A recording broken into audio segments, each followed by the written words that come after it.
বাংলাদেশি হিন্দু বৌদ্ধ মুসলিম খ্রিস্টান নিজের দেশ না থাকলে নিজের অস্তিত্ব থাকবে না। নিজের দেশ স্বাধীন না থাকলে নিজের অস্তিত্ব থাকবে না। নিজের দেশে সর্বোচ্চ সম্মান এবং নিজের দেশে রক্ষা করার জন্য সর্বোচ্চ চেষ্টা করতে হবে।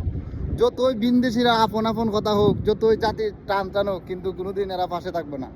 যখন নিজের দেশের অস্তিত্ব থাকবে না, তখন দেশ হিসাবে গণ্য করা হইব, জাত হিসাবে গণ্য করা হইতো না।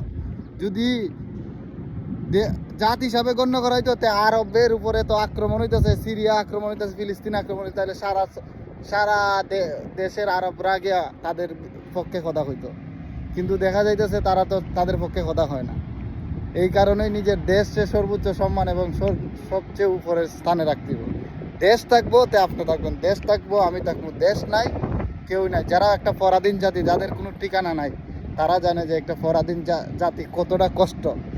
যাদের কোনো একটা আইডেন্টিফাই নাই, একটা ন্যাশনালিটি নেই, তারা জানে তাদের জীবনটা কত কষ্টের। আজকে সিরিয়ার অন্ততপক্ষে 10টা দেশে বুক করছে। কে এখন তাদের আপদ? তাদের নিজের দেশের নিজেরা গৃহযুদ্ধ লাগাই দিছে। নিজের দেশের সশস্ত্র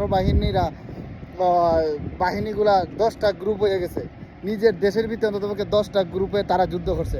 বাশার আল আসাদ 3 যুগ ক্ষমতায় ছিল, ইরান এবং রাশিয়া তাকে সমর্থন দিছে।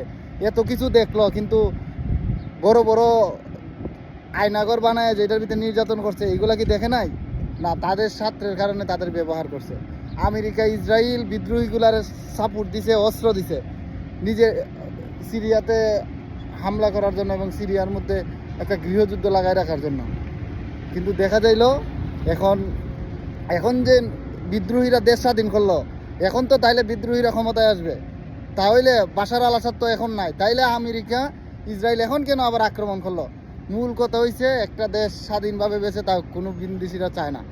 আপনি বাংলাদেশি হইয়া যতই ইন্ডিয়ার টান টানেন, পাকিস্তানের টান টানেন, কোনো লাভ নাই। যখন নিজের দেশ থাকতো না, নিজের দেশের অস্তিত্ব থাকতো না, তখন আপনার কোনো সম্মান নাই। নিজের দেশের অস্তিত্ব থাকলে আপনার অস্তিত্ব আছে। নিজের দেশের অস্তিত্ব বিলীন হয়ে যাবে, আপনিও বিলীন হয়ে যাবে। আমরা প্রবাসে থাকি, আমরা জানি যে নিজের দেশ ছাড়া অন্য দেশে হাঁটা চলাটা পর্যন্ত কত কষ্টের। এই কারণে দেশপ্রেম সবার আগে। দেশপ্রেম ছাড়া কোনো গতি নাই।